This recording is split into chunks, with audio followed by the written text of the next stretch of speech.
How far is Mars colonization? Robotic mining that can provide water and fuel is the key to developing a colony on the red planet within the next 30 years. Mars will be colonized by humans by the year 2050, as long as autonomous mining processes quickly become more commercially viable. That's the view of Professor Serkan Sadem from UNSW Sydney in the wake of the amazing landing on Mars by NASA's Perseverance rover. Perseverance is expected to provide answers about whether forms of life ever existed on the red planet, but it is also designed to help address the challenges of future human expeditions there. Professor Sadem, from the School of Mineral Energy Resources Engineering, says the main focus in terms of creating a colony on Mars is finding water, and being able to extract it and process it using robots before humans land. Everything is all about water, Professor Sadem says. You use water as a life support, plus also being able to separate out the hydrogen to use as an energy source. The process for having humans on Mars will be to set up operations, go there and produce water with robots first, and then be able to extract the hydrogen to make the energy ready before people arrive. Innovation in robotics and autonomous systems are clearly important so that we have the water ready and the hydrogen separated and ready for when human beings land. At the moment, we don't have ability to do it. There are significant research efforts, specifically here at UNSW under AXER, Australian Centre for Space Engineering Research, about the best way to do it, but there is no consensus yet. It also depends on how many people we expect to be living on Mars.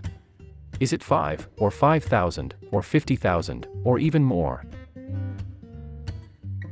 Entrepreneur Elon Musk has claimed he's confident there will be a city of 1 million on Mars by 2050, transported there by 1,000 starships proposed by his SpaceX venture, with plans for up to 3 rocket launches per day. Professor Sadem says that may be unrealistic in the specific timeframe, but admits that demand for travel and a potential colonization of Mars is what's needed to drive the technological developments required. I think the technology is ready and we already have the knowledge, but the main problem is having the focus, says Professor Sadem, who is organizing an international future mining conference in December 2021 that will feature former NASA astronaut Pamela Melroy and Honeybee Robotics Vice President Chris Sackney.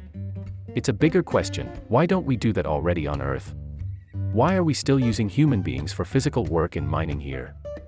We have huge experience in mining, but still heavily depend on humans. One issue is that demand is not there.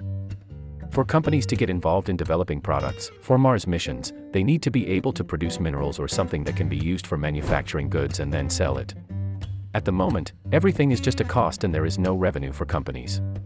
However, that could be starting to change. United Launch Alliance, a joint venture between Lockheed Martin and Boeing who are heavily invested in the rockets used to launch spaceships, has publicly announced they will pay $500 per kilogram for fuel, derived from water, supplied on the Moon. That rises to $3,000 per kilogram if the fuel is available in a low Earth orbit. That immediately creates a market, Professor Sadem says. Plus, if Elon Musk does what he says and puts people on the surface of Mars in 20 years, then that also creates a market. I believe a colony on Mars is going to happen, but between 2040 and 2050 is more feasible. This could be shortened depending on the technological advances that can reduce the costs or from stronger motivation. What I think will happen is that first of all we will do these activities on the Moon and have a colony there. Then we can use the Moon as a petrol station to get to Mars and beyond. But before 2050, I think we will have settlements on both the Moon and Mars.